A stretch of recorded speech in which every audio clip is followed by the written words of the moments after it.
Au Tchad, vous le savez, l'ex-premier ministre Succès Masra a été condamné à 20 ans de prison ferme pour diffusion de messages à caractère haineux, xénophobe et complicité de meurtre dans l'affaire de Mandakao.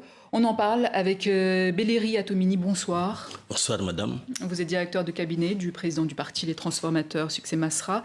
Alors, on va revenir sur Succès Masra, mais avant un mot sur la révision de la Constitution, votée par une écrasante majorité des députés. Ils ont dit oui pour un septennat renouvelable sans limite. Quelle est votre réaction? Écoutez, il s'agit d'une majorité qui est aux ordres en réalité, une majorité qui travaille pour le système et qui ne travaille pas pour le peuple. Tout ceci n'est pas tellement surprenant en réalité, parce qu'on voit bien qu'il y a un projet qui est en route et qu'il s'agisse de la détention du kidnapping. Quel est le projet en route? S'éterniser au pouvoir, on va le dire de manière abrupte. Ce qu'ils veulent en réalité, c'est d'installer un pouvoir éternel au Tchad. C'est une autocratie qui est en train de s'installer et il y a un certain nombre d'actes qui ont été perpétrés, notamment donc la dernière en date, cette révision constitutionnelle, qu'on a voulu présenter comme étant une révision technique, mais qui est en réalité une remise en cause des dispositions fondamentales de la Constitution qui avait été adoptée auparavant. Vous avez des nouvelles de Succès Masra? Comment va-t-il? Il va bien moralement, il est solide, il sait exactement quelle est l'étendue de l'engagement qui est sien. Mais nous qui travaillons pour le parti là dehors avons de grosses inquiétudes par rapport à sa sécurité. Pourquoi? Il vous a parlé de problèmes de sécurité en particulier? Pas spécialement, mais la vérité, c'est que quand vous regardez comment le pays fonctionne à date, quand vous regardez cette sorte de dégénérescence totale, y compris au niveau des services de sécurité, quand vous vous rendez compte justement qu'en tant qu'ancien Premier ministre, figure majeure d'une république, il avait été kidnappé dans les conditions qu'on connaît, on ne peut pas du tout être serein tant qu'il est dans cette condition de détention. Votre parti a fait appel de cette condamnation? Absolument. Où en est le dossier? Écoutez, on attend parce que là aussi c'est l'administration de la justice, une justice dont on sait désormais qu'elle est totalement aux ordres. Donc l'appel a été interjeté et on attend de savoir exactement comment est-ce que le déroulé judiciaire de la suite se présente. Et qu'attendez-vous exactement de cette procédure? Qu'on la quitte totalement. Qu'on la quitte totalement parce que, comme on le sait, c'est une accusation folle, j'ai envie de le dire.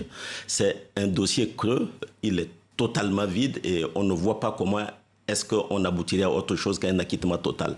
Pour vous, c'est un procès politique et non judiciaire? Il n'y a pas de doute, madame. Je suis sûr que pour vous aussi, ça l'est. Je suis convaincu que c'est... Non, moi, je n'ai pas d'avis sur les... Je vous comprends parfaitement, mais ça saute à l'œil, j'ai envie de dire.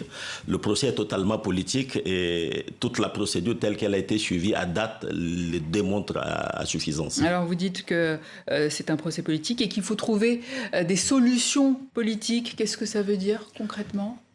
Il y a une grosse urgence à date. C'est l'ouverture du dialogue politique. Parce que quand vous regardez la situation de ce beau pays, vous allez vous rendre compte que tout est aux arrêts. Y compris au plan international, le gouvernement actuel est totalement isolé. Au niveau social, il y a de la difficulté partout, il y a de l'insécurité. Même en termes de cohésion nationale, vous avez dû entendre parler de ce code pastoral avec ce qu'il génère comme animosité entre les groupuscules nationaux. Tout est aux arrêts et nous pensons que la seule urgence à date, c'est l'ouverture d'un dialogue politique qui permette en réalité à toutes les forces vives de la République de se retrouver autour d'une table, non pas pour ruser, mais pour poser un diagnostic franc et aller à la seule chose qui est importante à date, la renaissance de ce pays. Alors aujourd'hui, c'est Claudia Wanati qui est à la tête du parti. Quels sont ses principaux défis? Vous avez confiance en elle? Totalement. Elle n'a pas surgi sur la scène politique de ce parti par hasard. C'est une engagée de la première heure. Et si elle a été désignée, c'est vrai, conformément au texte du parti, mais c'est aussi parce que quelque part derrière, il y a une sorte de cohésion totale autour d'elle. Nous avons totalement confiance dans son leadership et à date, en tout cas, ce qu'elle est en train de dérouler est merveilleux. Nous pensons que les vrais défis que nous avons, ce n'est pas tellement par rapport à notre organisation interne, c'est par rapport à cette approche du pouvoir que nous avons en face, qui plutôt que d'adresser la vraie problématique qui est celle de la libération des énergies dans ce pays, pense que ça devrait être un éternel jeu politique. Vous savez, depuis que le parti existe, il y a eu des innombrables cas de défection, nous a-t-on annoncé sur les chaînes publiques. Mais enfin, le vrai problème, ce n'est pas de pouvoir, on va dire, dévitaliser des militants qui sont, pour diverses raisons, en peine. Il y a par exemple Sitak Yombatina qui a démissionné au lendemain de l'arrestation de Succès Masra. Au lendemain, c'était peut-être pas immédiatement au lendemain, c'est pas le seul d'ailleurs, il y a eu un autre. Je crois savoir que chaque jour que Dieu crée, le parti est en train de travailler à un débauchage. L'erreur monumentale qu'ils font de notre point de vue, c'est justement de se tromper de cible.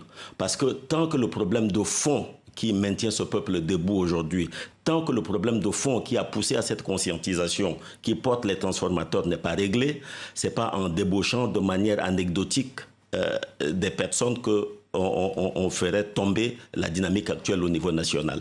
Alors en attendant, avec cette condamnation de Succès Masra, il ne pourra pas se présenter à la prochaine élection présidentielle. Que comptez-vous faire?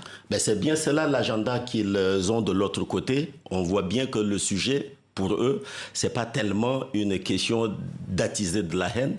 Ils ont un agenda qui est simplement de faire en sorte qu'il ne soit plus opérationnel en tant que principal homme politique au Tchad. Mais vous, qu'allez-vous faire? Ce que nous allons faire, il sortira et quoi qu'il en coûte, il sera notre candidat pour les élections à venir. Il n'y a pas de doute là-dessus parce qu'une fois de plus, en plus d'être totalement innocent, il se trouve que l'offre politique qui est sienne est une offre qui est totalement validée par l'écrasante majorité. Mais on, si ne le il répète, ne sort pas. On ne le répète peut-être pas assez. S'il ne sort pas, c'est une éventualité.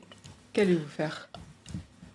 Il y a une dynamique qui dépasse de toute façon la situation actuelle des transformateurs. Nous sommes dans une situation de grosse crise. L'erreur que ce régime fait, c'est d'avoir réussi justement à fédérer toutes les énergies positives contre eux. Et donc, à l'heure qu'il est, la dynamique qui est en cours aujourd'hui, c'est de ratisser large, c'est de faire en sorte qu'il y ait un front national qui permette aux forces positives de ce pays de s'organiser. Ce n'est pas une question d'individu, c'est une question de changement, c'est une question de restauration du développement, c'est une question de restauration de la liberté dans ce pays. Et les acteurs vont se mettre ensemble pour y arriver. Belleria Atomini, merci. Je rappelle que vous êtes directeur de cabinet du président du parti Les Transformateurs de Succès Masra. Je vous remercie, madame. Merci.